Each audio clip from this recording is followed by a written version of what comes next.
அஸ்ஸலாமு அலைக்கும். அன்பிற்குரிய சகோதரர்களே, அதாவது மதுஹப்வாதிகளோடு விவாதம் பண்ணும்போது நாம் சொல்லுவோம், அதாவது உண்ணத்தக்க பிராணியோடு உறவு கொண்டு ஆம்பளை பிள்ளை பிறந்தா அப்படி அசிங்கமான சட்டம்லாம் இருக்குன்னு சொல்லுவோம். நீங்கள் அசத்தியத்தை சொல்கிறீர்கள் அப்படிம்பாங்க. எங்கப்பா நீங்கள் சொன்னது இல்லைம்பாங்க. எங்கப்பா 182ஆம் பக்கம் என்று சொன்னீர்கள், 182 இல்லை 196 இருக்கிறது, பார்த்தீர்களா அப்படிம்பாங்க. அந்த கதை அங்கே நடந்துக்கிட்டு. எப்போ இங்கே நம்ம தத்ரீபு ராவியை பற்றி ஆய்வு பண்ண வந்தோம். நீங்கள் தலையை போட்டிருக்கலாம், அந்த மனநோயாளி எழுதின புக்கு இருக்கா இல்லையா, அந்த புக்கை வாபஸ் ஆகிட்டான். அது சத்திய கருத்து இருக்குது, அதில் ஒரு சில தவறுகளும் இருக்குது. எவ்வளோ எழுதின புக்காக தப்பு இருக்க தானே செய்யும்.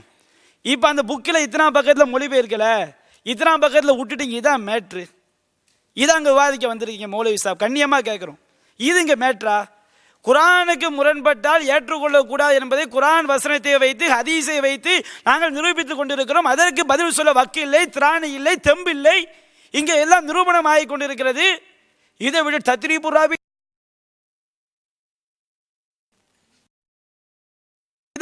மொழிபெயர்க்காம விட்டா ஒரு 10-100 ஆதாரம் இருக்குன்னு வச்சுக்கிடுங்க. நாங்கள் 2 ஆதாரத்தை நிரூபிக்க முடியும்னா அந்த 2க்கு நீங்கள் பதில் சொல்லுங்க. எங்கள் நிலைப்பாட்டை குரான் 2 வசனங்கள் எடுத்து வச்சு ஹதீஸை வச்சு நாங்கள் நிரூபிச்சுக்கிட்டு இருக்கிறோம். பதில் சொல்ல திராணி இல்லை. தத்ரீபு ராவில சொன்னாங்களாம், குரானுக்கு முரணான செய்தி வரும்போது அதை இணைத்து பார்க்க முடியும் என்றால் அதை முரண்பாடு சொல்லக்கூடாதுன்னு இருக்கிறான். அதை நான் கேட்குறோம். குரானுக்கு முரண் என்று நாங்கள் நிரூபிப்பதற்கு சாலிம் செய்தி எடுத்து வச்சோமா இல்லையா? அசுர் அலாத்து 5 தடவை பால் குடித்தால் உறவு ஏற்படும், பிறகு 10 என்று மாற்றப்பட்டது. அந்த வசனம் குரானில் இருக்கும்போது ரசூலா மௌத்தானாங்க. அது குரானுக்கு முரணா இருக்குது, குரானுடைய பாதுகாப்பை கேள்விக்குறியாக்குது. செய்தி எடுத்து வச்சோமா இல்லையா? அடுத்து சில செய்திகளை எடுத்து வைத்தோமா இல்லையா? இது குரானுக்கு முரணா இருக்குது, நீங்க இணைச்சு காட்டுங்க. நீங்க இணைச்சு காட்ட வந்தா அல்லாஹ் மேல இட்டு கட்டுவீங்க, ஷிர்க் செய்வீங்க. வமன் அலுலமு மிம்மன் இஃப்தரா அலல்லாஹி கதிபா, அல்லாஹ் மீது பொய்யை இட்டு கட்டக்கூடியவனோட அநியாயக்காரன் யார் என்று அல்லாஹ் கேட்கிறான் அல்லவா? மன் கதப அலைய முத்தஅம்மிதன் ஃபலிதபவ்வ மக்அதஹு மினன் நார், என் மீது வேண்டுமென்றே இட்டு கட்டக்கூடியவன் இருப்பிடம் நரகம் என்று நபிகள் சொன்னார் அல்லவா? அதை நீங்கள் செய்வீர்கள், நீங்கள் குஃபர் கொள்கையில் இருப்பீர்கள் என்று நான் நிரூபித்து காட்ட அழைக்கிறோம். பதில் சொல்ல என்னது அங்கே காணும். தத்ரீபு ராவிதான் நிற்கிறாங்க. உங்களுக்கு எங்களுக்கு உறவு கிடையாதுங்க. நாங்கள் என்னைக்கு காஃபிர்களோட உறவு வைப்பது கிடையாது. அல்லாஹ் இப்ராஹிம் நபியோட சுன்னத் அது. இப்ராஹிம் நபியோட சுன்னத் என்ன தெரியுமா? வபதா பைனனா வ பைனகுமுல் பக்லாவு வபதா பைனனா வ பைனகுமுல் அதாவத்து வல் பக்லாவு அபதா ஹத்தா துமினு பில்லாஹி வஹ்தா. அல்லாஹ் ஒருவனை மட்டும் நீங்கள் நம்பிக்கை கொள்கின்றவரை, அல்லாஹ் மேலே இட்டு கட்டாம அல்லாஹ் நம்புனது அல்லாஹ் நம்புறது, நபி மேலே இட்டு கட்டாம அல்லாஹ் நம்புனது அல்லாஹ் நம்புறது. அதை நம்புகின்றவரை உங்களுக்கும் எங்களுக்கும் பகைமையும் வெறுப்பும் என்றென்றும் நீடித்திருக்கும். சத்திய கொலைக்கு வாங்க, நாங்கள் விவாதத்தை முடிச்சுக்கொள்வோம்னு சொன்னோமா? என்ன சொல்றோம் புரிய மாட்டேங்கிறாங்க.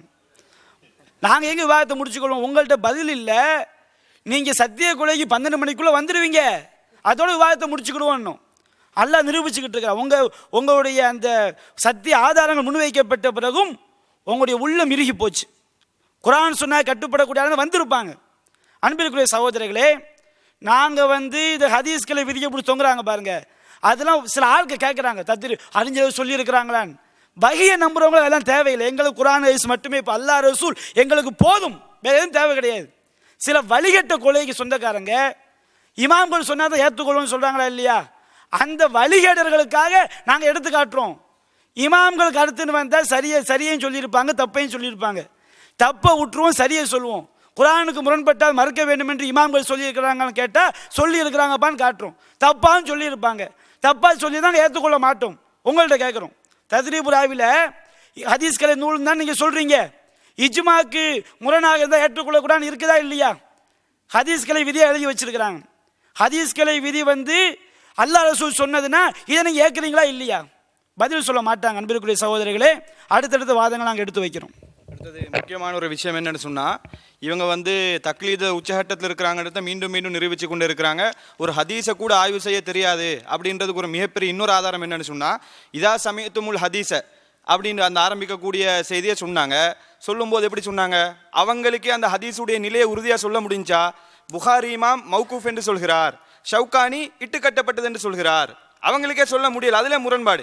ஒருத்தர் மௌகூஃப்ண்டாராம், ஒருத்தர் மௌலூண்டாராம். சரி, யார் சொல்லிட்டாங்க சொல்லிட்டு போறாங்க, நீங்க எந்த நிலைப்பாட்டில் இருக்கிறீங்க சொல்ல முடியல. சரி, நாங்கள் புகாரி இமாம் சொன்னதையாவது எடுத்துக்கொள்வோம். இந்த மாதிரி நிலைப்பாட்டில் தான் இருக்குது. தெளிவாக சொல்லி முடித்து டிக்ளேர் பண்ணக்கூடிய நிலைப்பாட்டில் இல்லைன்றதை விளங்கிக் கொள்ளுங்க. அஸ்ஸலாமு அலைக்கும். அடுத்ததாக இந்த விவாத களத்திலே இன்னொரு அவதூறை பரப்பி கொண்டு இருக்கிறாங்க. சகோதரர் பிஜே அவர்கள் பொய்யை வைத்து மார்க்கத்தை பரப்பலாம் என்று சொல்லியிருக்கிறார் என்ற மாதிரி ஒரு செய்தியை வந்து என்ன செய்கிறாங்க, பரப்புகிறாங்க. பிஜே அவர்கள் சொன்னது என்னன்றதை ரெண்டாவது பார்ப்போம். முதலாவது, இது விவாதத்துக்கு சம்பந்தப்படாத செய்தி, ஆனால் ஒரு அவதூறு பரப்பப்படுறதுனால அதுக்கு பதில் கொடுக்குறது எங்களோட கடமையாக இருக்குது. பிஜே அவர்கள் சொன்ன செய்தியை நாங்கள் ரெண்டாவதாக பார்ப்போம். முன்னாடி குர்ஆன் என்ன சொல்லுதுன்னு பார்ப்போம். திருமறை குர்ஆனில் அல்லாஹ் தஆலா மிகவும் தெளிவாக 6வது அத்தியாயத்தில் 74வது வசனத்திலிருந்து 76வது வசனம் வரைக்கும் இப்ராஹிம் அலைஹிஸ்ஸலாம் அவர்கள் தன்னுடைய சமுதாயத்திற்கு ஓரிரை கொள்கையை எப்படி படிப்படியாக எத்தி வைத்தார்கள் என்ற செய்தி அல்லாஹ் குறிப்பிட்டிருக்கிறான். அந்த செய்தி அல்லாஹ் சொல்லிட்டு கடைசியில் 6:83 அல்லாஹ் சொல்றான், வத்தில்க ஹுஜ்ஜத்துனா ஆத்தைனா இப்ராஹிம் அலா கௌமியி, நாங்கள் இந்த சான்றுகளை இப்ராஹிம் அலைஹிஸ்ஸலாத்துக்கு வழங்கினோம் அவருடைய சமுதாயத்துக்கு எதிராக. இப்ராஹிம் அலைஹிஸ்ஸலாத்துக்கு அல்லாஹ் வழங்கினதா சொல்றான். இப்ராஹிம் நபி அலைஹிஸ்ஸலாம் அவர்கள் நட்சத்திரத்தை பார்த்து, சூரியனை பார்த்து, சந்திரனை பார்த்து கடவுள் என்று சொன்னது அவர்கள் உண்மையிலே அதை ஏற்றுக்கொண்டு சொன்னார்களா, பொய்யாக சொன்னார்களா என்ற செய்திக்கு ஹதீஸ்ல தெளிவாக பதில் வருகிறது. வ இன்னி கதப்து சலாச கதுபாத்தின், நான் 3 பொய்களை சொல்லி இருக்கிறேன் என்று இப்ராஹிம் அலைஹிஸ்ஸலாம் அவர்களே மறுமையில சொல்லுவாங்களா? அது பொய் என்று யாரு சொல்றா? இப்ராஹிம் அலைஹிஸ்ஸலாம் அவர்களே சொல்வார்கள். அது கொடுத்தது யாரு? அந்த ஹுஜ்ஜத்தை யாரு கொடுத்தா? அல்லாஹ் கொடுத்தது அல்லாஹ் சொல்றான். அப்ப அல்லாஹ் என்ன சொல்ல வர்றான்? ஒரு சமுதாயத்தை படிப்படியாக ஏகத்துவத்தை நோக்கி மேலே கொண்டு வர்றதுக்காக வேண்டி சில விஷயங்களை பொய்ய சொல்லி அவங்கள வழிகெடுக்கிறதுக்கு இல்லை, அவங்கள நேர்வழியின் பக்கம் மேலே கொண்டு வருவதற்காக வேண்டி படிப்படியாக சில செய்திகளை புரிய வைக்கலாம். புரிய வைப்பதற்காக சொல்வது உண்மையிலே பொய் கிடையாது, ஆனால் அது உண்மையா? உண்மை இல்லையே, அதனால பொய் என்றதை அல்லாஹ்வும் ஒத்துக்கொள்றான், இப்ராஹிம் அலைஹிஸ்ஸலாம் அவர்களும் சொல்கிறார்கள். இந்த செய்தியை தான் பிஜே அவர்கள் தன்னுடைய தர்ஜுமால விளக்க உரையில சொல்றாரு. குறிப்புகள்ல 162வது குறிப்பு ஃபுல்லா படிச்சு காட்டுங்க. அவர் பொய்ய சொல்லி மார்க்கத்தை பரப்ப சொல்லி அவதூறு பரப்பினாரா? அவர் அப்படிதான் சொன்னாரா? அல்லது படித்தரத்துல எப்படி மக்களுக்கு நேர்வழியை கொண்டு வரணும் என்றதை எடுத்து சொன்னாரான்றத 162வது குறிப்பை நீங்க ஃபுல்லா வாசிச்சு காட்டி சொல்லணுமே தவிர பொய்களை அவதூறுகளை பரப்பக்கூடாது. அடுத்ததாக இதாங்க 30 ஜுஸு குர்ஆன், இது அனுப்புங்க ஹம்சுர் அல்லாத்தின் அசூர் அல்லாத்தின் எடுத்துற சொல்லி. ஹம்சுர் அல்லாத்தின் அசூர் அல்லாத்தின் ஹதீஸில் வர்ற மாதிரி குர்ஆன்லேருந்து வசனத்தை எடுத்து காட்டிடணும், அனுப்பிவிட்ருங்க அவங்களுக்கு. சவுகானி மேட்டரை நீங்கள் தந்துடணும். நாங்கள் குர்ஆனை கொடுத்துருக்குறோம், அசூர் அல்லாத்தின் மௌலூமாத்தின் ஹர்ரிமனங்கிற வசனத்தை 30 ஜுஸு குர்ஆன்லேருந்து எடுத்து தரணும். அந்த ரிட்டன் அனுப்பிட்டாங்க, புரியுதா? ஓரமாக வச்சிருங்கன்ட்டாங்க, காட்ட முடியாது. அசூர் அல்லாத்தினை காட்டணும், ஹம்சுர் அல்லாத்தினை காட்டணும். ரிட்டன் தந்துடுறீங்களா? என்ன குர்ஆன் எடுக்கிறீங்களா? தர்றீங்களா? தந்துருங்க, இல்லாட்டி காட்ட மாட்டீங்க அப்படின்னு ரிட்டன் கொடுத்துட்டியே. ஒன்று. ரெண்டாவது விஷயம், எல்லாத்தையும் பேசி போட்டு என்னுடைய தமிழ் விளங்குதா அப்படி கேட்குறாரு. ஏதோ பேசுறீங்கன்னு மட்டும் விளங்குது எங்களுக்கு. ஏன்னா இது தேவை. நான் கேட்குறேன், டைமை ஏங்க வேஸ்ட் பண்ணிக்கிட்டு இருக்கிறீங்க? தைரியம் இருந்தால் ஆதாரம் காட்டுங்கிறாங்க. சாலிமுடைய விஷயத்துக்கு வெக்கம் இருந்தால் நீங்கள் ஆதாரம் காட்டுங்க. நான் கேட்குறேன், கேட்டியல்ல? இது எதுக்கு சொல்கிறேன்னா, இப்படியெல்லாம் பேசலாமா? அவரே பேசினார். இப்போ வெட்கம் என்ற அவரே அந்த வார்த்தையை கேட்டார். அதனால நான் கேட்குறேன், சாலிமுடைய மேட்ருக்கு வெட்கம் இருந்தால், நீங்கள் ஆலிம்களாக இருந்தால் அது ஹதீஸ் நிரூபிங்க. அறிவுக்கு முரண் என்று இவர்கள் மறுக்கிற நான் கேட்ட ஆதாரம் காட்டுங்க. ததிர்புர் ராவின்னு நிற்கிறாரு. நான் கேட்கறது என்ன, சாலிமுடைய மேட்டரை மறுத்திருக்கிறோமே, அறிவுக்கு முரண் என்று மறுத்தோமா, குர்ஆனுக்கு முரண் என்று மறுத்தோமா? மூசா நபியுடைய மேட்டரை மறுத்தோமே, அறிவுக்கு முரண் என்று மறுத்தோமா, குர்ஆனுக்கு முரண் என்று மறுத்தோமா? அசூரலாத்தின் மௌலூமாத்தின் மறுத்தோமே, அறிவுக்கு முரண் என்று மறுத்தோமா, குர்ஆனுக்கு முரண் என்று மறுத்தோமா? எதுக்காக மறுத்தோம்? இந்த எல்லா விஷயத்தையுமே குர்ஆனுக்கு முரண் என்று மறுத்திருக்கிறோம். ஒரு ஹதீஸ் நாங்க மறுத்த ஹதீஸ்கள்ல ஹதீஸ்ல இருந்து எடுத்து காட்டுங்க. இந்த ஹதீஸை உங்களுடைய புத்திக்கு முரண் என்று மறுத்திருக்கிறீர்கள், எடுத்து காட்டுங்க. அதுக்கு அடுத்து வாதத்தை வைக்கிறோம். வந்ததுல இருந்து எத்தனாவது அமர்வு முடியுது? இது வரைக்கும் எதையாவது ஒன்று வச்சிங்களா? ஷவுகானி ஷவுகானி இல்லைங்க, ஷவுகானி இடத்தை தாங்க. இப்போ நீங்க அடுத்த அமர்வுக்கு முன்னாடி ஷவுகானி மேட்டரை நீங்க தந்துடணும். அதே மாதிரி என்ன செய்யணும் கேட்டால் குர்ஆன்ல இருந்து எடுத்து காட்டணும். இது உங்களால மறுமை நாள் வரைக்கும் முடியாது. இன்ஷா அல்லாஹ் அடுத்து நம்ம அடுத்த வண்டியில இருந்து அடுத்த எல்லாத்தையும் இறக்க ஆரம்பிக்க போறோம். இப்போ புரியுதா? ஏன்னா கடைசி வரைக்கும் வராதுன்னு விளங்கிடுச்சுல்ல, நிரூபிச்சுட்டு போறோம். நீங்கள் பதில் சொல்லாத வரை நீங்கள் அசத்தியவாதிகள். நீங்க மட்டும் இல்லைங்க, உலகத்தில் யாராலும் இந்த கேள்விகளுக்கு பதில் சொல்ல முடியாது மறுமை நாள் வரைக்கும்.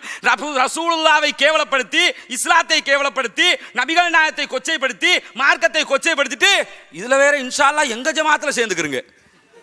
இவ்வளவுலாம் செஞ்சு போட்டு அதனால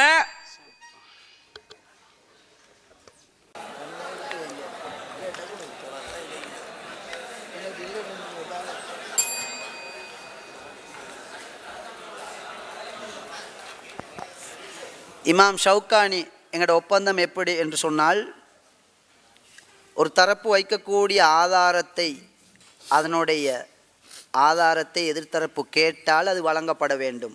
நிபந்தனைகள் இருக்குது, வாசித்து காட்டப்பட்டுச்சு. அடுத்த அமர்வுக்கு முன்னால் கேட்டிருக்கிறாங்க. பரிமாறிக்கொள்ளும் முறை பென்ட்ரைவை கொடுத்து எடுத்துக்கொள்கின்றது. பென்ட்ரைவை இன்ஷா அல்லாஹ் அனுப்பிவிடுவோங்க. அடுத்த அமர்வுக்கு முந்தைய உங்களுக்கு தேவைண்டா நாங்கள் தருவோம் இன்ஷா அல்லாஹ்.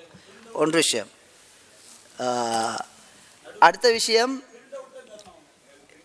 இடையில கதைக்கிற டைம் பார்த்துக்கணும். நீ கதை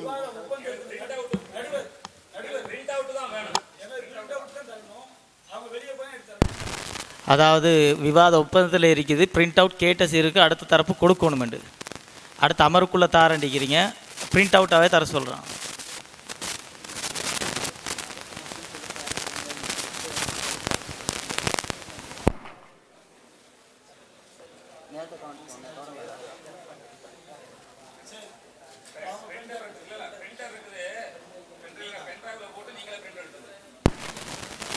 சரி, அந்த சகோதரர்கள் எங்கள்கிட்ட பென் டிரைவை தருவாங்க, அதில் பிரிண்ட் அவுட்டை நாங்கள் எடுத்துக்கொள்ளும். சரி, தொடங்க.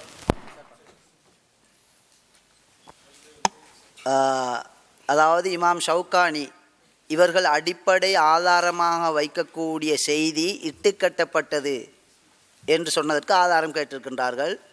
எங்களுடைய உடன்பாடு பொதுவாக ஒரு பிரிண்டரை வைப்பதாகவும் அதிலே பிரிண்ட் எடுப்பதற்குரிய வசதியை செய்து தருவதாகவும் பொருந்தி, இப்போது ஆரம்பிப்பதற்கு முன்னால் அந்த வசதி இல்லை அல்லது மறந்துவிட்டு என்ற அடிப்படையில் பென் டிரைவிலே போட்டு தர வேண்டும் என்று எஸ்எல்டிஜே பொதுச் செயலாளர் வேண்டிக் கொண்டதை இப்போது ஒத்துக்கொள்கின்றார்.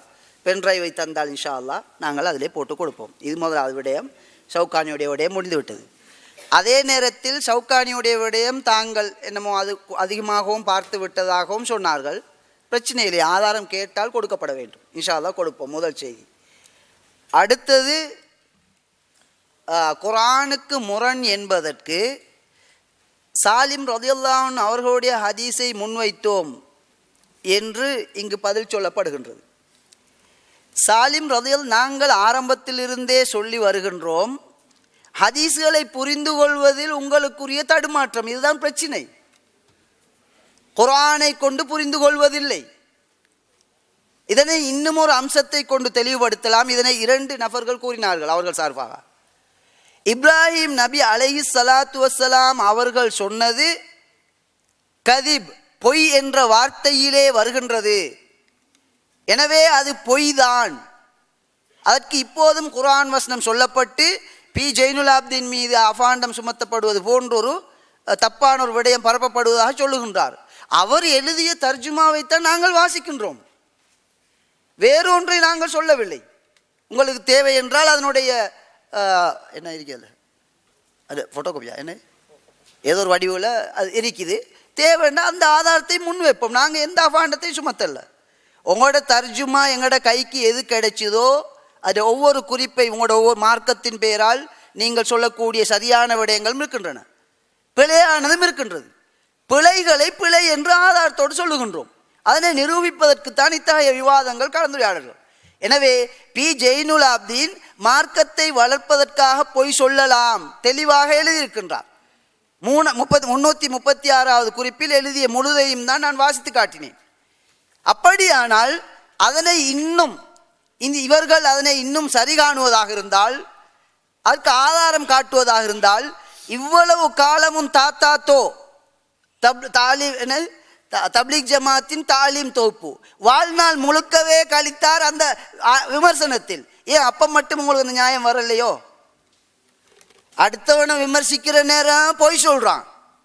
தான் பொய் சொன்னா பொய் சொல்லி கூட கொள்கை வளர்க்கலாம். அதுக்கு வேற பலி கொடுக்கிறது இப்ராஹிம் நபியிலிருந்து தொடங்கி உமர் ரலியல்லாஹு அன்ஹு அவங்களை கடந்து இமாம் ஷாஃபியிலிருந்து வந்து தொங்கலே இல்லாமல் போயிடுறது. தேவைப்பட்டா மாட்டிக்கொள்கிற நேரம் அதில் ஏன் போகிறீங்க?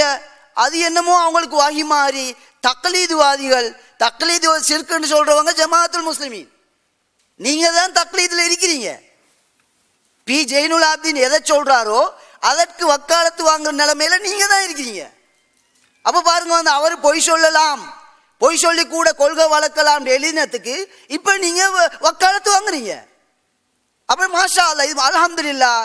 எஸ்எல்டிஜே பற்றி மற்றொரு உண்மை பகிரங்கமாக இருக்குது. இவங்க பொய் சொல்லியாவது கொள்கை வளர்ப்பாங்க, சான்று தந்துட்டாங்க. அல்ஹம்துலில்லாஹ். அல்லாஹ்வுடைய உதவியால் நாங்கள் பொய் சொல்ல மாட்டோம். நாங்கள் மார்க்கத்திலேயோ உலகத்திலேயோ பொய் சொல்றது தப்புன்ற கொள்கையில் உள்ளவங்க. பெரும் பாவத்திலும் பெரும் பாவம் ஹதீஸ் சொல்லுகின்றது. அப்படியானால் இந்த கதிப் என்ற வார்த்தை எதற்காக பயன்படுத்தினார்கள்? இதனை ஹதீஸுடைய ஒளியில் நீங்கள் சென்று பார்த்தால் அவர்களே விளக்கம் சொல்லுகின்றார்கள். மனைவியை பார்த்து இவள் என்னுடைய சகோதரி என்று சொல்லிவிட்டு மனைவியிடம் வந்து சொல்லுகின்றார்கள், என்னை பொய்யாக்கி விடாதே, நீ மார்க்கத்திலே என்னுடைய சகோதரி, அதன் அடிப்படையில் நான் சகோதரி என்று சொன்னேன் என்ற விளக்கத்தை கொடுக்கின்றார்கள். அப்படியானால் இது பொய்யா அல்லது டபுள் மீனிங், இரட்டை அர்த்தமா? அரபுதான் தெரியாவிட்டால் தமிழிலாவது விளங்குங்கள். தமிழிலே ஒரு அதாவது இரட்டை அர்த்தத்தில் பேசுவது என்று ஒன்று இருக்கின்றதா இல்லையா? சொன்னவர்களே விளக்கம் சொல்லுகின்றார்கள். இரட்டை அர்த்தத்தில் செய்ததை கூட அல்லாஹ்விடம் ஒரு சிபார்சு செய்ய முடியாத அளவிற்கு வெட்கமாக கருதுகின்றார்கள், தகுதி இல்லை என்று சொல்லுகின்றார்கள். இவ்வளவும் இருக்கத்தக்க இப்ராஹிம் நபி பொய் சொன்னார்கள், பிஜேயை ஒதுக்கி விடுவோம், இப்பவும் பொய் சொல்லலாம். இப்போது உங்களுக்கு புரிகின்றதா? எனவேதான் பொய் சொல்லி இருக்கின்றார்கள். தத்ரீபு ராவியை எடுத்து எழுதி அவர் அதாவது மற்ற அறிஞர் சொல்லுகின்றார், அவர் சொல்லுகின்றார், அது ஒரு நாங்கள் பல ஆதாரங்களை சொல்லுவோம், அதிலே ஒன்றை முன்வைத்தால் அனைத்தையுமா கேட்பது என்று சமாளிக்க பார்க்கின்றார். ஒரே ஆதாரத்தில் 3 வரிகள், இடையிலே ஒரு துண்டு இல்லை, அதனுடைய தொங்கல் இல்லை. இதுதான் ஆதாரம் வைக்கின்ற அழகா? இதற்கு இடையிலே குர்ஆனை முன்வைத்தோம், ஹதீஸை முன்வைத்தோம், இவர்கள் மறுக்கின்றார்கள், காஃபிர்கள், ஃபத்வாவளோ முடிந்து விட்டது. ஆதாரத்தை தாப்பா என்னன்னு பாப்போன்னு கேட்டால் ஆதாரம் கிடையாது. குர்ஆன் வசனத்துக்கு மொழிபெயர்ப்பு தெரியாது.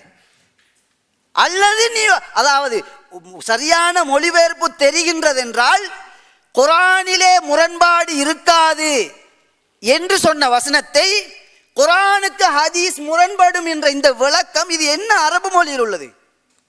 எந்த குர்ஆனில் உள்ளது? ஹதீஸை முன்வைத்து ஹதீஸை மறுத்தோமாம், ஹதீஸின் நிலைமையை சொன்னோம். அதிலே மற்றொருவர் கேட்கின்றார், நீங்கள் அவர்களுடைய இவர் தக்லீத் என்பதற்கு ஆதாரம்? பி ஜெயினுல் ஆப்தீன் சொல்லுகின்ற குஃபுரையே பின்பற்றி செல்லுகின்றார்கள். அது தக்லீத் இல்லை. நாங்கள் அறிஞர்களுடைய கூற்றை முன்வைத்திருக்கின்றோம். உங்களுடைய நிலைப்பாடு என்ன என்று தேவையான கேள்வியை முன்வையுங்கள், பதில் சொல்லுவோம். அந்த அடிப்படையில் எங்களுடைய நிலைப்பாடு குறைந்தபட்சம் அது மௌகூஃபான ஒரு சஹாபியினுடைய கூற்று. சஹாபியின கூற்று வஹி அல்ல, வஹி அல்லாதவை ஆதாரம் அல்ல. இந்த நிலைப்பாட்டில் அவர்கள் எங்களோடு உடன்படுகின்றார்கள். எங்களுடைய நிலைப்பாடு போதுமா? இப்போது பிரச்சனைக்கு வாருங்கள். நீங்கள் மார்க்கத்திலே பொய் சொல்லுகின்றவர்கள், பி ஜெயினுல் ஆப்தீனையும் தாண்டி நாமும் பொய் சொல்வோம் என்று இந்த எஸ்எல்டிஜே சார்பாக கலந்து கொண்டவர்கள் பதிந்திருக்கின்றார்கள். அதற்கும் மேலே நீங்கள் பொய் சொல்லி இருக்கின்றீர்கள் என்பதற்கும் ஆதாரம் தந்திருக்கின்றோம். அடுத்ததாக எத்தனையோ கேள்விகள், எங்களுக்கும் நூற்றுக்கணக்கு கேள்விகளை எடுத்து வைக்க முடியும். கேள்வி வைப்பதல்ல நோக்கம், மக்கள் சத்தியத்தை விளங்க வேண்டும். ஒரே ஒரு மனிதராக இருந்தாலும் அவனுக்கு சத்தியம் தேவை என்று யாராவது எஸ்எல்டிஜேயில் இணைந்திருந்தால் இது குஃபுர். இவர்கள் பொய் சொல்லி மார்க்கம் பரப்புகின்றார்கள், பொய் சொல்லி மார்க்கம் பரப்புவதை நன்மையாக கருதுகின்றார்கள். அரபு மொழியில் உள்ளவற்றை எங்களுக்கு மோசடி செய்து மொழிபெயர்க்கின்றார்கள். சஹீஹான ஹதீஸ்களை மனோ இச்சைப்படி மறுத்துவிட்டு இட்டுக்கட்டப்பட்டது அல்லது சஹாபியின் கூற்று என்று சொன்னதை ஹதீஸ் என முன்வைக்கின்றார்கள். அதற்கு மேலால் எங்களோடு துணைக்கு இமாம் ஷாஃபி இருக்கின்றார். இமாம் ஷாஃபிட்ட கேட்டாங்களாம், ஹதீஸ் குர்ஆனுக்கு முரண்படுமாண்டு, அதாவது ஹதீஸ் ஆய்வு செய்யும் போது குர்ஆனுக்கு முரண்படுதாண்டு பார்க்கணுமான்னு கேட்டாங்களாம். இமாம் ஷாஃபி சொன்னாங்களாம், தேவையில்லை. ஏன்னு சொன்னால் ஹதீஸை ஆய்வு செய்யும் போது அந்த நிபந்தனைகளுக்கு ஒத்து வருவதாக இருந்தால் அது குர்ஆனுக்கு முரண்பட மாட்டாதுன்னு சொன்னாங்களாம். இதை கூட புரிஞ்சு கொள்ளல.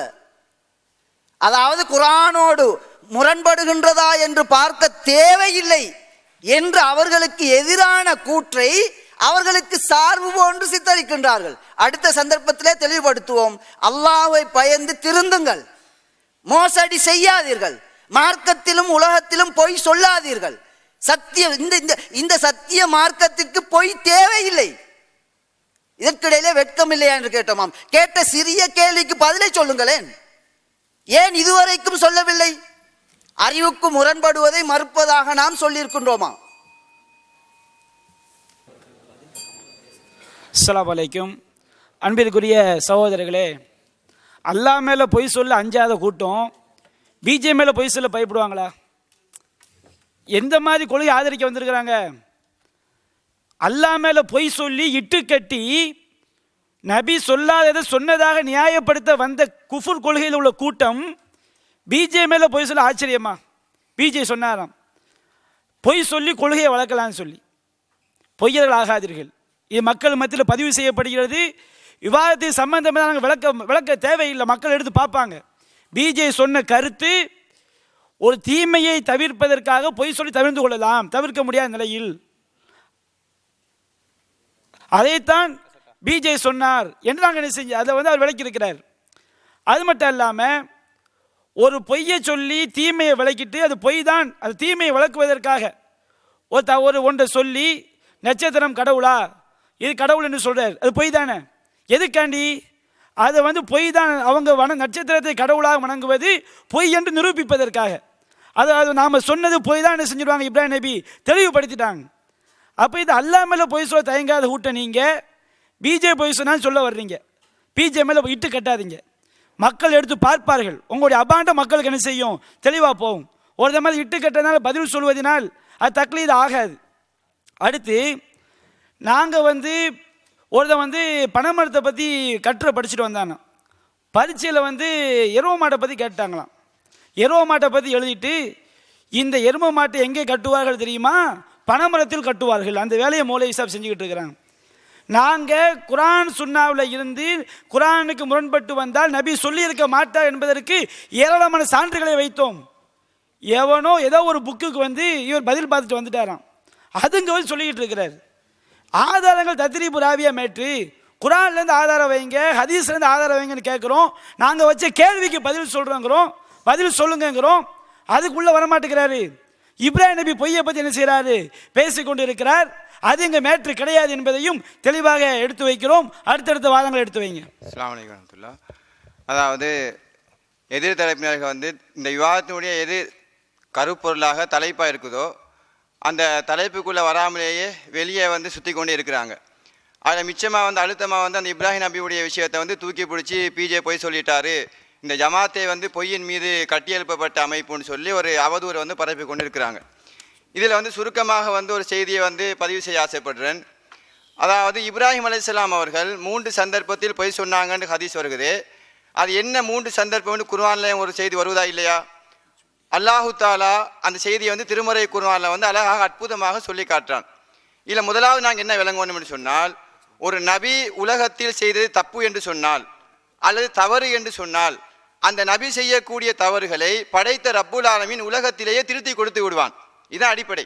அல்லாஹ்வுடைய தூதர் அவர்கள் இந்த உலகத்தில் சில தப்புகள் செய்தார்கள் இல்லையா? உஹது களத்தில் சில வசனங்களை சொன்னாங்க. இந்த நபியை காயப்படுத்தியவர் எப்படி வெற்றி பெறுவார் என்று கேட்டாங்க. தப்பு தான். அல்லாஹ்வுடைய அதிகாரத்தை கையில் எடுப்பது தான். அல்லாஹ் லைஸலக ஷைஉன், அதிகாரத்திலே உமக்கு எந்த பங்கும் இல்லை என்ற வசனத்தை இறக்கி எல்லாம் திருத்தி கொடுத்தானா இல்லையா? இது போன்று தேனுடைய விஷயத்தில் லிம துஹர்ரிமுமா அஹல்லல்லாஹு லக தபுதை மர்லா தஸ்வாஜிக் என்ற வசனத்தை இறக்கி நீங்கள் எப்படி இந்த செய்தியை சொல்லலாம், அல்லாஹ் ஹலாலாக்கி இருப்பதை எப்படி ஹராமாக்கலாம் என்று அல்லாஹ்வுடைய தூதர் செஞ்ச தப்பை திருத்தி கொடுத்தாங்களா இல்லையா? இது மாதிரி இப்ராஹிம் அலைஹிஸ்ஸலாம் அவர்கள் சொன்னதும் மார்க்க ரீதியாக தவறு தப்பு என்றிருந்தால் அல்லாஹ் அதை திருத்தி கொடுத்திருக்க வேண்டும். அப்படி திருத்தி கொடுத்ததாக ஏதாவது செய்தி பதிவு செய்யப்பட்டிருக்கிறதா? திருமறை குர்ஆனில் வந்திருக்கிறதா? அல்லாஹ்வின் தூதர்கள் தப்பு என்று எப்பயாவது சொன்னார்களா என்றால் இல்லை. இது ஒன்று. ரெண்டாவது, அந்த செய்தியில் என்ன வருகிறது? எதிரிகளை பார்த்து, குஃப்ரில் உள்ள கொள்கையை உள்ளவர்களை பார்த்து இப்ராஹிம் நபி கொள்கையை சொல்வதற்காக சில கேள்வியை கேட்கிறாங்க. சந்திரனை பார்க்கிறார்கள், இது கடவுள் என்று சொல்கிறார்கள். அது காலையானால் மறைந்து விடுகிறது, உடனே இது மறையக்கூடியது கடவுள் என்றாங்க. சூரியனை பார்க்குறாங்க, இது அதை விட மிக பெரியது, இதுதான் பெரிய கடவுள் என்கிறார்கள். அதுவும் மறைந்து போகிறது, மறையக்கூடிய ஒன்று கடவுளாக இருப்பதற்கு தகுதியற்றது என்று சொல்லி அப்ப அந்த வாதத்தெல்லாம் சொல்லிக்கணும் தானே இப்ராஹிம் நபியுடன் செய்தி வருகிறது. அந்த செய்தியில இறுதியில் அல்லாஹ் என்ன வார்த்தையை சொல்றான்? அந்த கடைசி அப்படி அந்த வாதம் பேய்த்து கொண்டிருந்து உனக்கு என்னாலும் உயிர் கொடுக்க முடியும் என்று சொன்னவுடன் இப்ராஹிம் நபி ஒரு கேள்வியை கேட்கிறாங்க, நீ உயிர் பெய்ப்பாய், நீ கடவுள் என்று சொன்னால் அல்லாஹு தாலா கிழக்கில் உதிக்க வைக்கிறான், அதை மேற்கில் உதிக்க வைன்னு சொன்னவுடன் ஃபபுஹிதல்லதி கஃபர், அந்த கேள்வியெல்லாம் கேட்டு எதிரிகள் வாயெடுத்து போனார்கள் என்று அல்லாஹ் சொல்றானே. அப்ப இப்ராஹிம் நபி பயன்படுத்திய பிரச்சார யுக்தியை அல்லாஹு தாலாவே எதிரிகள் வாயடைத்து போகக்கூடிய செய்தி என்று சொல்லுவதிலிருந்து அது மார்க்க ரீதியாக தடுக்கப்படவில்லை என்பதை பார்க்கிறோம். அடுத்ததாக மறுமை நாளிலாவது அல்லாஹ்வுடைய தூதர் இப்ராஹிம் அவர்கள் அதை செஞ்சது குற்றம் தான் என்று சொன்னால் அந்த குற்றத்தை அல்லாஹ் தண்டித்தான் என்று ஏதாவது செய்தி பதிவு செய்யப்பட்டிருக்கிறதா? அப்ப எந்த வகையில் எடுத்துக்கொண்டாலும் இது மார்க்கம் தடை செய்த அந்த பொய்யுக்குள் அது வரவில்லை. ஒரு சத்தியத்தை சொல்வதற்காக படிப்படியான சில வழிமுறைகளை கையாளலாம் என்பதைத்தான் இந்த செய்தி திட்ட தெளிவாக சொல்கிறது என்பதை நாங்கள் தெளிவாக புரிந்து கொள்கிறோம். அது மட்டும் இல்லாமல் இந்த விவாத அரங்கிலே பல கேள்விகளை நாங்கள் தொடராக முன்வைத்திருக்கிறோம். அந்த கேள்விகளில் எதுக்குமே எதிர்த்தரப்பு என்ன செய்யவில்லை, இதுவரைக்கும் பதில் அளிக்கவில்லை. பால்குடியுடைய செய்தியை நாங்கள் முன்வைத்தோம், சாலிமுடைய செய்தியை முன்வைத்தோம். அதுல பல செய்திகளை வைத்து அல்லாஹ்வுடைய தூதரை மிகச்சிறந்த ஒழுக்க சீலர் என்று திருமறை குர்ஆன் சொல்கிறது. எந்த பெண்ணுடைய கையை கூட அல்லாஹ்வுடைய தூதர் தொட்டது கிடையாது என்று ஒரு செய்தி வருகிறது. அப்ப ஒழுக்கத்துக்கு ஒப்புயர்வாக அல்லாஹ்வுடைய தூதர் இருப்பதாக திருமறை குர்ஆன் சித்தரிக்கிறது. அதற்கு நேர்மாற்றமாக அல்லாஹ்வின் தூதர் ஆபாசத்தை உருவாக்கினார்கள் என்று இந்த செய்தி சொல்கிறது. இதற்கு என்ன பதில் என்று கேட்டோம். அதற்கு எந்த ஆதாரத்தையும் காணவில்லை, அதுக்கு எந்த பதிலையும் காணவில்லை. அல்லாஹ்வுடைய தூதர் திருமறை குர்ஆன்ல பால்குடி சட்டம் என்பது 2 வயதுக்கு உட்பட்டதுதான் என்று வருகிறது. அது இந்த செய்தியில மீறப்படுகிறது. தாடி வளர்ந்த இளைஞன் கூட பால் அருந்தினால் உறவு ஏற்படும் என்று வருகிறது. இது குர்ஆனுக்கு முரணல்லவா என்று ஒரு வாதத்தை வைத்தோம். அதற்கு நீங்கள் பதில் சொன்னீர்களா?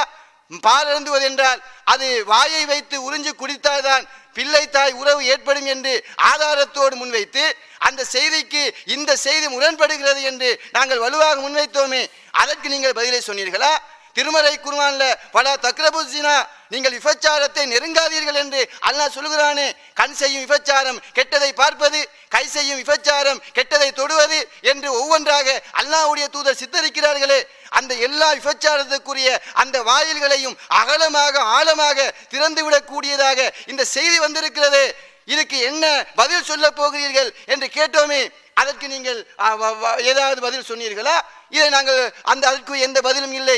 அதே போன்று ஆயிஷா ரலியல்லாஹு அன்ஹா அவர்கள் சொல்லக்கூடிய ஒரு செய்தியை எடுத்துக்காட்டி, பால்குடி உறவு என்பது ஆரம்பத்தில் 5 இருந்து 10 இருந்தது, 5 மாற்றப்பட்டது. அது ஓதப்படுகிற நிலையிலேயே அல்லாஹ்வின் தூதர் மரணித்தார்கள் என்று ஒரு செய்தியை ஹதீஸ் என்று நீங்கள் சொல்லுகிறீர்களே, அதை நீங்கள் நம்புகிறீர்களே? இப்படி ஒரு செய்தி இருக்குது என்று சொல்லி இப்படி இருப்பதை நீங்கள் நம்புகிறீர்களே? இந்த மாற்றப்பட்ட இந்த 2 வசனங்களும் எங்கே இருக்கிறது? குர்ஆனை கூட கையில தந்தோமே, அதை எங்கட டேபிளுக்கு நீங்க திருப்பி அனுப்பிவிட்டீர்களே. அப்ப என்ன அர்த்தம்? ஆதாரம் இல்ல. அதுக்கு எங்க ஆதாரம் கேட்டா இதுவரைக்கும் வாயெடுத்து போயிருக்கிறார்கள். குஃபுர் என்றால் வபுகிதல்லதி கஃபர், இறை நிராகரிப்பாளர்கள் சத்திய கருத்துகளுக்கு முன்னால் வாயெடுத்து போவார்கள். இப்ப போயிருக்கிறாங்க. இதை நாங்க பார்க்கிறோம். மலக்குல் மௌத்துடைய விடயத்துல எத்தனை கேள்வியை நாங்க கேட்டோம். மலக்குல் மௌத் என்பது வானவர்கள் என்பவர்கள் அல்லாஹ்வுடைய கட்டளைக்கு மாற்றம் செய்ய மாட்டார்கள். அது அவர்களின் தனித்துவமான பண்பு. இது குர்ஆன் சொல்லக்கூடிய செய்தி.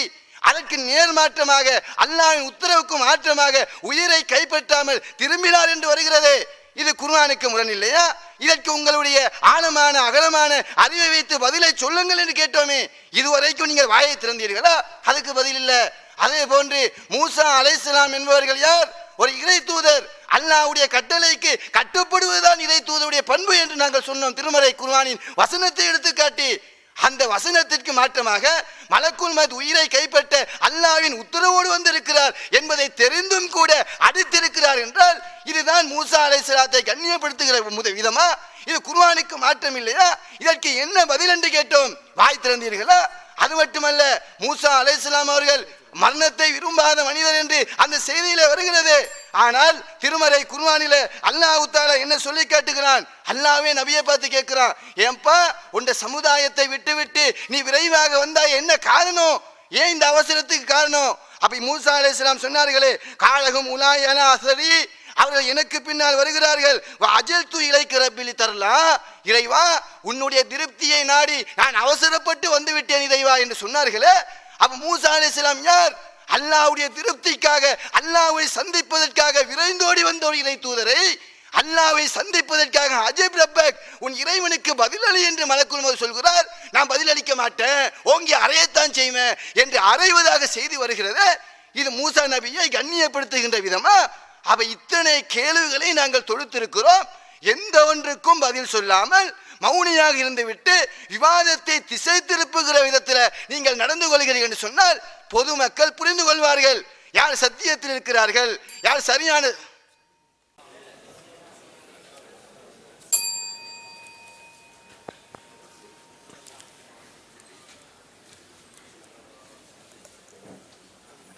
அல்லாஹ் மீது பொய் சொன்னதாக குற்றம் சுமத்தப்பட்டிருக்கின்றது. நாங்கள் ஆதாரம் கொடுத்தது போன்று இன்ன விடயத்தில் அல்லாஹ் மீது பொய் சொல்லியிருக்கின்றீர்கள். இப்போது நாங்கள் சொன்னோமே, பொய் சொல்லலாம், பொய் சொல்லி கொள்கை வளர்க்கலாம் என்று உங்களுடைய பி ஜெயினுல் ஆப்தீன் வெளியிட்டதையும் அதனை உறுதிப்படுத்தி உங்கள் தரப்பு கருத்து பதிந்திருக்கின்றீர்கள். தெளிவான ஆதாரம் சொல்லியிருக்கின்றோம். தத்ரீபுர் ராவியை ஆதாரமாக கொண்டு வந்து அதிலே மோசடி செய்ததை இன்ன பக்கம் இப்படி இருக்கின்றது சொல்லியிருக்கின்றோம். அதே மாதிரி பொதுவான குர்ஆன் வசனத்தை ஓதி அது யாரும் யார் மீதுன்னு சொல்லலாம், இது ஆதாரம் அல்ல. நாம் அல்லாஹ் மீது பொய் சொல்லியிருக்கின்றோம் என்பதற்கு எந்த விடயத்தில் பொய் சொல்லியிருக்கின்றோம் என்பதை எமக்கு அடுத்த பதிலில்லை. நாங்கள் பல கேள்விகள் கேட்டு எதற்கும் பதில் இல்லை. குர்ஆன் வசனத்தை ஆதாரமாக வைத்தார்கள், அதிலே ஹதீஸ் குர்ஆனுக்கு முரண்படும் என்பதற்கு எந்த ஆதாரமும் இல்லை. இரண்டாவதாக ஆதாரம் வைத்திருக்கின்றார்கள், ஹதீஸ் என்ற பெயரில் குறைந்தபட்சம் சஹாபியுடைய ஒரு கூற்றை முன் வைத்திருக்கின்றார்கள். நாங்கள் சொல்லியிருக்கின்றோம், அஹ்மதிலே வரக்கூடிய ரிவாயத் அதனுடைய நம்பர் தேவை என்றால் அதாவது இலக்கங்கள் வித்தியாசப்படலாம், அதனை பிடித்துக் கொள்வார்கள். ஏன்? பொய் சொல்கின்றவர்களுக்கு அதுதான் வழி. ஆகவே வார்த்தைகள், அதனுடைய அவர்கள் பதிந்திருக்கக்கூடிய வார்த்தைகள், இதா சமிஅத்துமுல் ஹதீஸ, அதனை ஒரு நண்பர் வாசித்து காட்ட அந்த துண்டை மட்டும், அன்னி தஅரிஃபு குலூபுக்கும் வ தலீனு லஹு அஷ்ஆருக்கும் வ அபுஷாருக்கும் வ தரவுன அன்னஹு மின்கும் கரீபுன், இப்படி தொடரிலே வரக்கூடியது. இதனை நீங்கள் முஸ்னத் அஹமதிலே அடித்தால் எடுத்துக்கொள்ள முடியும், முடியாவிட்டால் சொல்லுங்கள், அதனையும் நாங்கள் பென்ட்ரைவிலே போட்டு தருகின்றோம். இந்த செய்தி மௌகூஃபானது, இதுதான் இவர்களுடைய அடிப்படை ஆதாரம். இது இவர்களுடைய கொள்கையை வெளிப்படுத்துவதற்கு எழுதிய நூல். தனித்தனியே அங்கே அங்கே எழுதிய நூல்களும் இருக்கின்றன. அவற்றை நாங்கள் எடுக்காமல் அவர்கள் ஒரு கொள்கையாக குர்ஆன் ஹதீஸிற்கு முரண்படுவதற்கான ஆதாரமாக முன் வைத்திருக்கின்றார்கள். அதிலே பொய்களை சொல்லிவிட்டு வேறு ஏதோ கதைக்கின்றோம் என்பது இது தங்களுடைய வெளியிட்ட கொள்கையிலே மாட்டிக்கொண்டு வேறென்னமோ சொல்லி தப்புவதற்கு நழுவதற்கான வழிகள். எங்களுக்கு அப்படி என்றால் நீங்கள் இந்த சபையிலே பகிரங்கமாக பதியுங்கள், எங்களுடைய கொள்கையை இதன் பிறகு நாங்கள், இதனை நீங்கள் கணக்கில் எடுத்துக்கொள்ள வேண்டாம், இதன் பிறகு நாங்கள் பதிகின்றோம் என்று சொல்லுங்கள், அது வரைக்கும் நாங்கள் பொறுக்கிறோம், பிரச்சனை இல்லை. உங்களுடைய தெளிவான கொள்கையை மக்கள் விளங்க வேண்டும் என்று தானே புத்தகம் போட்டீர்கள். பி ஜெயினுல் ஆப்தீன் அவருடைய ஒரு கேள்வி பதிலே சொல்லுகின்றார், இப்படி புத்தகம் போட்டிருக்கின்றோம் என்று. நீங்களும் இப்போது சொன்னீர்கள். அதற்கு மேலே உங்களுடைய கொள்கையாக பொய் சொல்லி கொள்கை வளர்க்கலாம் என்று ஆதாரம் சொல்கின்றீர்கள். இவ்வளவும் சொல்லிவிட்டு ஏதோ நாங்கள் கொண்டு வந்து தத்ரீபுர் ராவியை சொன்னது போன்று சொல்லுவோம் என்பதற்கும் உடன்பட்டிருக்கின்றீர்கள். ஹதீஸ் கலையிலே சஹீஹ் லைஃப் ஆய்வு செய்வதற்கு இது மட்டுமல்ல, இந்த முழுமையான தொடரில் அதற்குத்தான் நாங்கள் மக்களுக்கு தெளிவுபடுத்தி கொண்டு வருகின்றோம். இந்த புத்தகத்தை ஏன் எழுதினீர்கள்? இந்த புத்தகத்தை ஏன் எழுதினீர்கள் என்றால் உங்களுடைய குஃப்ரான கொள்கையை நிலைநிறுத்துவதற்கு ஆதாரம் முன்வைத்திருக்கின்றீர்கள். அதிலே ஒரு வகையான ஆதாரம் இந்த செய்தியை நாங்கள் மட்டும் சொல்லவில்லை, ஹதீஸ்களை அறிஞர்களும் கூட சொல்லியிருக்கின்றார்கள் என்று இமாம் ஷாஃபியுடைய கூற்றை எடுத்து அதனை மறுபுறம் விளங்கி இமாம் ஷாஃபியுடைய இன்னும் ஒரு கூற்றுக்கு முரணாகவே பயன்படுத்துகின்றார்கள். எவ்வளவு பெரிய துரோகம்! இவ்வளவையும் செய்துவிட்டு தத்ரீபுர் ராவி என்ன முக்கியம் என்று வேறு கேள்வி வேறு. நாங்கள் தெளிவாக கேட்ட, அதாவது முதலாவது நீங்கள் முன் வச்ச குர்ஆன் வசனம், அதில் குர்ஆனுக்கு ஹதீஸ்கள் முரண்படும் என்பதற்கு ஆதாரம் கிடையாது. முதலாவது ஆதாரம் பைத்தது. ரெண்டாவது நீங்கள் ஹதீஸ் என்று முன்வைக்கிறது, இது மௌகூஃபான செய்தி, அஹ்மதுல வருது. ஹதீஸ் கலையில் முதல் தரத்தில் இருக்கக்கூடிய இமாம் புகாரி அவர்கள் இதிலே மௌகூஃபும் வருகின்றது, மர்ஃபூவும் வருகின்றது. மௌகூஃப் தான் மிகச் சரியானது என்று சொல்லுகின்றார்கள். அவர்களுடைய அல் கபீர், அதாவது குறைகளை கண்டறியும் நூல் சம்பந்தமாக அவர்கள் அதாவது ஒரு பெரிய ஒரு நூலை எழுதியிருக்கின்றார்கள், சிறிய நூலையும் எழுதியிருக்கின்றார்கள். அதிலே அதாவது கபீர் என்று சொல்லக்கூடிய அந்த நூலிலே இந்த செய்தியை எழுதியிருக்கின்றார்கள். தேவை என்றால் தருகின்றோம். இதற்கு மேலதிகமாக இமாம் பைஹக்கி இதனை எடுத்து எழுதி உறுதிப்படுத்துகின்றார்கள், இது மௌகூஃபானது என்பதே உண்மையானது என்று. அதற்கு மேலாக இமாம் சுயூத்தி தத்ரீபுர் ராவி அவர்கள் குறிப்பிட்டார்களே, நாங்கள் குறிப்பிடவில்லை. இவர்கள் தங்களுக்கு தேவை என்று அதனை எடுத்துக்கொண்டு அதிலே மோசடி செய்தார்கள். இதிலே அல்லாஹ்வின் மீது நாங்கள் பொய் சொன்னோம் என்ற குற்றச்சாட்டிற்கு நேரடியாக நீங்கள் பதில் தாருங்கள். என்ன குர்ஆன் வசனம் இல்லாத குர்ஆன் வசனத்தை நாங்கள் சொல்லியிருக்க வேண்டும், அல்லது இல்லாத ஹதீஸை சொல்லியிருக்க வேண்டும். அப்படி ஒன்றை நிரூபியுங்கள். வெறுமனே அபாண்டம் சுமத்த வேண்டாம், இது தவறானது.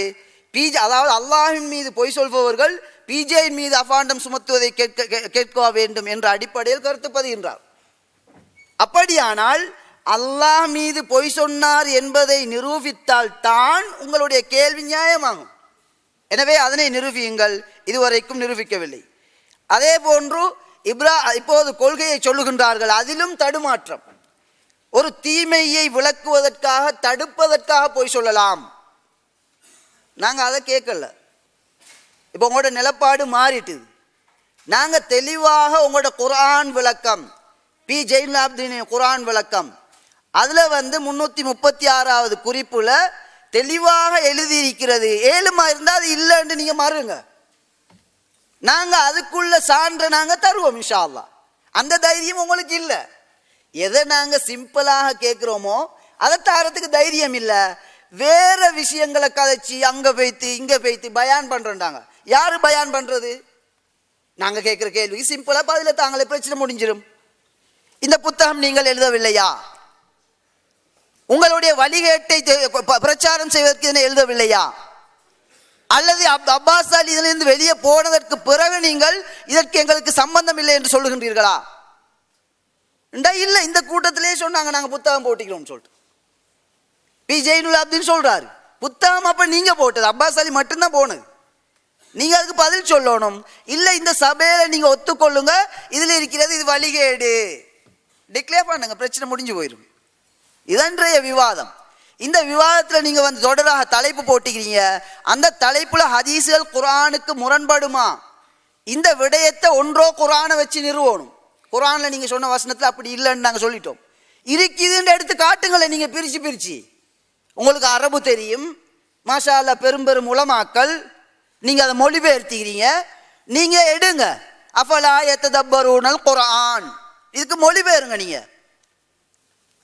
சரி, அதுக்கு பின்னால வரக்கூடிய அந்த முழு வசனத்தையும் நீங்க பிரிச்சு காட்டுங்களேன். ஏன் இவ்வளவு பயான் பண்றீங்க? அதுல ஹதீஸ் குர்ஆனுக்கு முரண்படுன்றது இந்த இருக்குது, எடுத்து காட்டுங்களேன். அடுத்ததாக நீங்க முன் வச்சதுதான் இந்த ஹதீஸ் பேர்ல ஒரு பொய், சில அறிஞர்களுடைய பார்வையில் இது இட்டு கட்டப்பட்டது. அதுக்கு மேல இந்த ஹதீஸ் வரக்கூடிய செய்தியில அவங்களோட மொழிபெயர்ப்பையே கேளுங்க. அவங்களோட வாதம் இல்லை. ஒரு மனுஷன் ஒரு ஹதீஸை முன் வச்சால் எந்த வாதத்திற்கு ஆதாரம் கொண்டு வருகின்றானோ அந்த ஆதாரம் அதுல இருக்கணுமா இல்லையா? இப்ப நான் கேட்கிறேன், அவங்களோட மொழிபெயர்ப்பு, இது எங்கட மொழிபெயர்ப்பு இல்லை.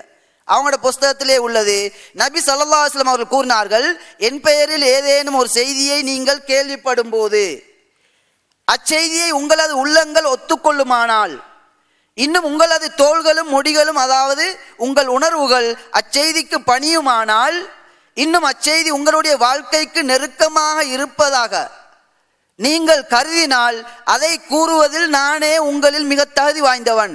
என் பெயரில் ஏதேனும் ஒரு செய்தியை நீங்கள் கேள்விப்படும் போது அச்செய்தியை உங்களது உள்ளங்கள் வெறுக்குமானால், பார்த்துக்கொள்ளுங்க, ஒரு ஹதீஸ் எங்கட உள்ளத்துக்கு வெறுப்பாக இருக்குமானால், இன்னும் உங்களது தோள்களும் முடிகளும் அதற்கு கட்டுப்படாமல் அதை விட்டு விரண்டு ஓடுமானால், இன்னும் அச்செய்தி உங்கள் வாழ்க்கைக்கு சாத்தியப்படுவதை விட்டும் தூரமாக நீங்கள் இருப்பதாக கருதினால் உங்களில் நானே அதை விட்டும் தூரமானவன்.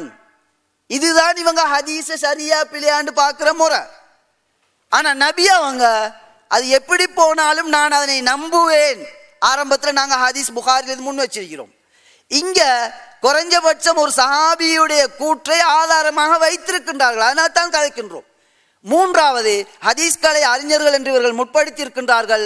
அவர்களுடைய விடயங்களை குறிப்பிடுவேன்.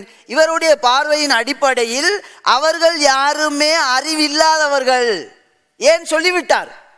ஹதீஸ்கள் குர்ஆனுக்கு முரண்படும் என்பதை அறிவு உள்ளவர்கள் தானாம் விளங்குவார்கள். இமாம் ஷாஃபி, இமாம் இப்னு ஹஸம், இப்படி போன்ற பல அறிஞர்கள் ஹதீஸ்கள் குர்ஆனுக்கு முரண்படாது என்று நாங்கள் சொல்லும் விடயத்தை ஒவ்வொரு காலமும் இமாம் சுயூத்தி உட்பட சொல்லி இருக்கின்றார்கள். அஸ்ஸலாமு அலைக்கும். அன்பிற்குரிய சகோதரர்களே, அல்லாஹ்வின் மீது பொய் சொல்ல அஞ்சாத கூட்டம் பிஜே மேலே பொய் சொல்ல பயப்படுவாங்களான்னு கேட்டேன்.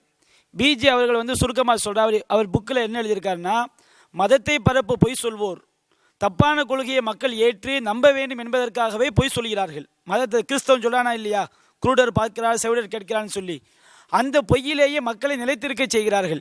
மக்கள் எந்த நிலையில் இருக்கிறார்களோ அந்த இடத்திலேயே அவர்களை நிறுத்துவதற்காக சொல்லும் பொய்யுக்கும் இப்ராஹிம் நபியின் இந்த வழிமுறைக்கும் எந்த சம்பந்தமும் இல்லை. அந்த மாதிரி பொய் சொல்லி கொள்கையை வளர்க்கக்கூடாது என்று தான் பிஜே எழுதியிருக்கின்றார். இந்த பொய்யர்கள் பிஜே மீது இட்டு கட்டுறாங்க. ஏன்னா இவங்க அல்லாஹ் மீது இட்டு கட்டக்கூடிய கூட்டம். நான் சொன்னேன், குர்ஆனுக்கு முரண் என்று அந்த நபிகள் முரணாக வரக்கூடிய செய்தி இருக்கு பாருங்க.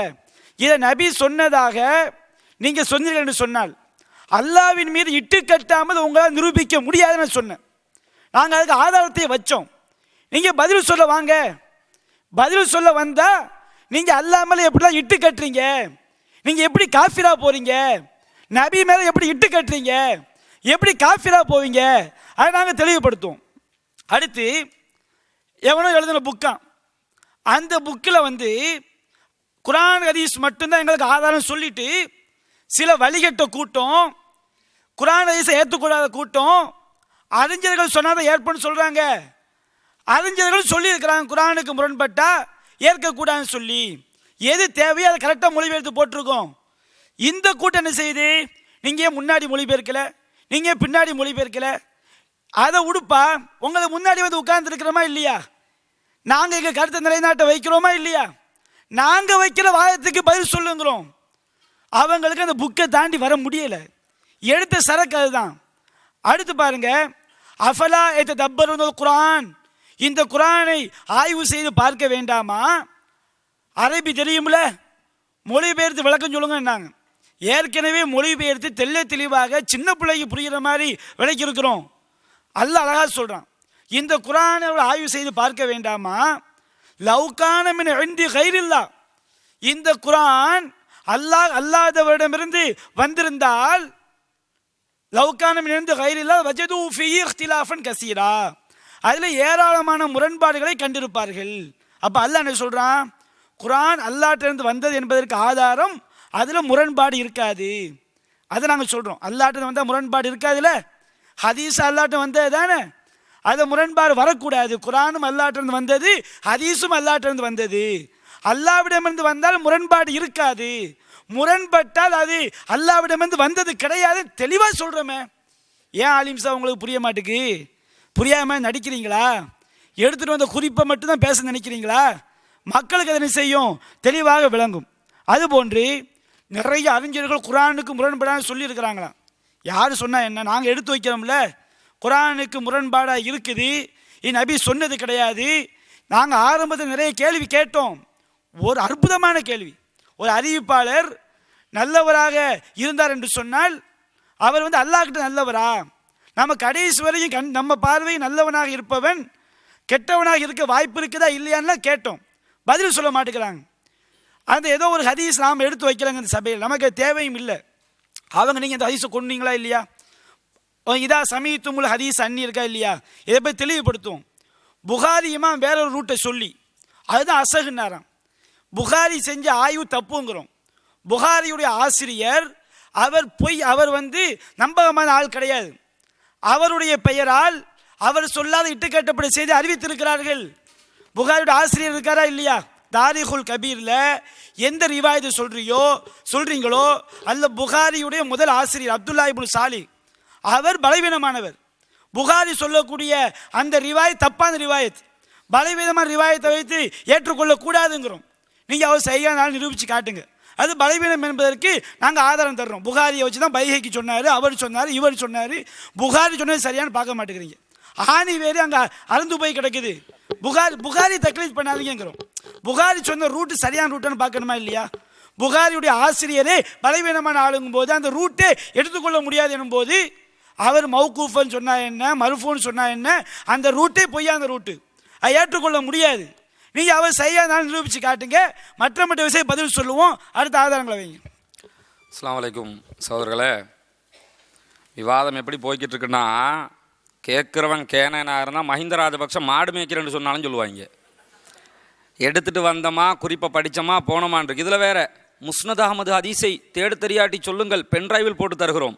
ஒப்பந்தம் மறந்துட்டு நினைக்கிறேன் ஆலிம்சாக்கு. ஒப்பந்தம் போடும்போது நீங்கள் காட்டுகிற சொல்லுகிற விஷயத்தை ஆதாரம் கேட்கும்போது தர வேண்டும் என்று சொன்னோம். எங்களுக்கு பிரிண்ட் போட தெரியாதேன்றாரு. பிரச்சனை இல்லை, பென்ட்ரைவில் போட்டுத்தாங்க, காப்பி பண்ண தெரியலன்றாரு. அப்போ இவர் தான் கேட்டார், அப்போ உங்கள் கம்ப்யூட்டரே தூக்கி தந்துருங்கண்டு. இவர் தேடித்து பென்ட்ரைவில் போட்டு தர. என்னதுமா நாங்கள் பெரிய அறிவாளியாக்கும் வேணும்டா தேடி தர்றோம், காப்பி பேஸ்ட் பண்ண தெரியல. இங்கே அறிவை பற்றி பேசிக்கிட்டு இருக்கிறீங்க. இதில் உங்கள் எஸ்எல்டிஜே தலைமையத்தில் வேண்டும் என்றாலும் நாள் கணக்கு பேசுவோம். பாதி நாள் பேசியே கிழிஞ்சு போய் நிற்குதுங்க. இதில் இன்னும் நாள் கணக்கு. அதுக்கு தான் சொன்னேன், கேட்குறவன் கேனா தான் மஹிந்த ராஜபக்ஷ மாடு மேய்க்கிறேன்னு சொன்னாலும் சொல்லுவாங்க. இதுக்கு தான் சொன்னேன். சரியா? இப்போ விஷயத்துக்கு வருவோம். இப்போ என்னன்னா, சம்மந்தம் இல்லாமல் எதையாவது பேசி காலத்தை ஓட்டுறதுக்குன்னே வந்துட்டாரு, அதனால ஓட்டுவார். நான் திரும்ப கேட்குறோம், விடமாட்டோம். இப்போ சூனியம் இருக்குல்ல, சூனியம் மேட்ரு தனித்தலைப்பாக கூட போடணும்னோம். சரி, இப்போ சூனியத்தை பொறுத்த வரையில் சூனியத்திற்கு எந்தவித தாக்கமும் கிடையாது, யாரையும் வீழ்த்த முடியாது, அதனால் ஒன்றும் செய்ய முடியாதுங்கிறது தான் ஸ்ரீலங்கா தௌஹீத் ஜமாஅத்தினுடைய தெளிவான நிலைப்பாடு. அது எல்லாருக்கும் தெரியும். இப்போ இந்த இடத்துல நாங்கள் வைக்கிறது என்னன்னு கேட்டால், நபிகள் நாயகம் ஸல்லல்லாஹு அலைஹி வஸல்லம் அவர்களுக்கு சூனியம் செய்யப்பட்டதாக சில கட்டுக்கதைகளை புகாரி முஸ்லீம்ல இருக்குது இல்லையா? இது கட்டுக்கதை. இது ரசூலுல்லாவை அவமானப்படுத்துகிறது, அசிங்கப்படுத்துகிறது, ரசூலுல்லாவை கேவலப்படுத்துகிறது, இஸ்லாத்தையே கொச்சைப்படுத்துகிறது. நீங்கள் அந்த கொச்சைத்தனத்திற்கு வக்காலத்து வாங்குகிறீர்கள். ஆகவே உங்களுடைய பரந்துபட்ட அறிவை கொண்டு நீங்கள் இது ஹதீஸ் என்று நிறுவி விடுங்கள். இப்போ நாங்கள் சொல்ல போகிறோம், பரந்துபட்ட அறிவை வச்சு சொல்லுவோம்டாங்கல்ல, தத்ரீபுர் ராவின்னு திரும்ப போய் நிற்காம என்ன செய்யுங்க, இதுக்குள்ளே வந்துடணும். சரி, சாலிமு அது இது நிறைய இருக்குது. அதனால பென்ட்ரைவில் 7 மணி என்ன செய்யுங்க, இந்த சாலிமுக்குரிய பதிலையும் கொஞ்சம் போட்டு தந்துருங்களேன்.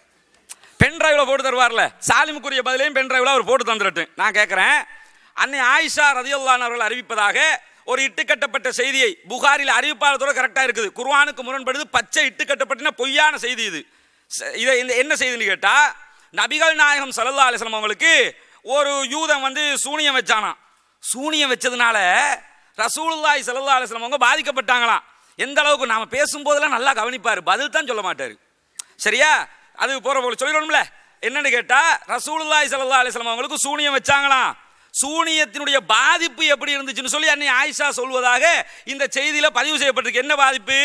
கான ரசூலுல்லாஹி ஸல்லல்லாஹு அலைஹி வஸல்லம் சுகிர, ரசூலுல்லாஹுக்கு சூனியம் வைக்கப்பட்டது. ஹத்தா கான யரா அன்னஹு யாத்தி நிசா வலா யாத்திஹின்ன. ரசூலுல்லாஹ் தன்னுடைய மனைவியிடத்தில் கூடியிருக்கவே மாட்டார்கள், கூடுவதை போன்று நினைத்து கொண்டே இருப்பார்கள். நல்லா விளங்கிக்கிறங்க. ரசூலுல்லாஹி ஸல்லல்லாஹு அலைஹி வஸல்லம் அவங்க மனைவியோட உடலுறவு கொண்டிருக்க மாட்டார்கள். ஆனா என்ன நினைச்சுக்கிட்டு இருப்பாங்க தெரியுமா? இப்போ நாம் மனைவியோடு தான் கூடிக்கிட்டு இருக்கிறோம், இப்போ நடந்துக்கிட்டு இருக்க ஆண்டி இப்படி நினச்சிக்கிட்டே இருப்பாங்களாம். இது எதுக்கு சொல்ல வர்றேன், இன்னமும் சாதாரண விஷயம்னு நினைக்கிறாங்க. ரசூலுல்லாஹி ஸல்லல்லாஹு அலைஹி வஸல்லம் அவங்க சொல்லுவாங்கல்ல, உதாரணத்துக்கு சொல்கிறேன், ஒருத்தன் வந்து சைக்கிள் ஓட்ட மாட்டாங்க, இப்படி தான் இருப்பான். ஆனால் இருப்பான். என்னன்னா இப்போ சைக்கிள் ஓட்டலாம் நினைக்கிறது, அந்த சைக்கிள் ஓட்டலை அப்படிமா. அப்போ என்ன அர்த்தம் தெரியுமா, என்னடா செய்கிற, சைக்கிள் ஓட்டுறேன், லூசு பையில பக்கத்துலாண்டா நிற்கிற, என்ன சைக்கிள் ஓட்டுற, எதுக்கு சொல்கிறேன் தெரியுமா, இந்த விபரீதத்தை வழங்கணும் என்று சொல்கிறேன். ரசூலுல்லாஹ் உடலுறவு கொண்டிருக்க மாட்டார்கள், இப்போ கொள்ற மாதிரி நினச்சிக்கிட்டு இருப்பாங்க. அதே மாதிரி ரசூலுல்லாஹ் ஒரு விஷயத்தை செய்திருக்க மாட்டார்கள், இப்போ இந்த செஞ்சுக்கிட்டு இருக்கிறேன் இந்த மாதிரி நினைச்சு கொண்டே இருப்பார்கள் என்று இந்த செய்தி பதிவு செய்யப்பட்டிருக்கு. நான் கேட்கிறேன், நபிகள் நாயகம் ஸல்லல்லாஹு அலைஹி வஸல்லம் அவர்களை ஒரு மனக்குழப்பத்துக்குள்ளானவராக சித்தரிக்கிறீர்களே, இந்த செய்தியை உண்மைன்னு நினைக்கிறீங்களே, உங்களால் நிரூபிக்க முடியுமா? என்ன தெரியுமா திரும்ப வருவாரு, இந்த திருப்பி வந்து இந்த புத்தகம் இருக்கிறதே அப்படிம்பாரு. புத்தகத்தை இவர் கணக்கு போட்டு பார்த்துருப்பாரு, எத்தனை அமர்வு இதை படிச்சு முடிக்கலாம், வாசிச்சுக்கிட்டே இருப்போம். நான் இதை வாசிக்க சொல்லலை, இதுலையும் சூனியம் இருக்கிறது. நான் கேட்கிறேன், அல்லாஹ் தஆலா திருமறை குர்ஆனிலே மிக தெளிவாக சொல்கிறான், இது யகூலுல் ஸாலிமூன இன் தத்தபிஊன இல்லா ரஜுலன் மஸ்ஹூரா. நீங்கள் யார் வந்து ரசூலுல்லாஹ்வுக்கு சூனியம் செய்யப்பட்டதாக சொல்லுகிறார்கள், எவன் அநியாயக்காரனோ அவன் தான் சொல்லுகிறான். ரசூலுல்லாஹ்வுக்கு சூனியம் செய்யப்பட்டதாக சொல்றான் அநியாயக்காரனா, நீங்க இந்த ஹதீஸை உண்மைங்கிறீங்க, அதனால பகிரங்கமா உங்களை அநியாயக்காரன்னு என்னால் சொல்ல முடியும். நீங்கள் அநியாயக்காரர்கள், மோசடிக்காரர்கள், தில்லுமுள்ளுக்காரர்கள், ரசூலுல்லாஹ் மீது அவதூறு சொல்பவர்கள் ஏழுமன்னா நீங்க திரும்ப கேட்டியல்ல, தைரியம் இருந்தால் வெக்கம் இருந்தால் நீங்கள் ஆலிம் சான்னு வந்து உட்கார்ந்துருக்கிறீல்ல, முடியுமா இருந்தா இது ஹதீஸ்னு நிரூபிங்க. உள்ள வரணும், திரும்ப என்ன செய்வாருன்னா ஒன்னும் இதுக்கு போவாரு, இல்லாட்டி இப்ராஹிம்னு போய் நிற்பாரு. இந்த ரெண்டு தான் இன்னைக்கு வழங்குதா.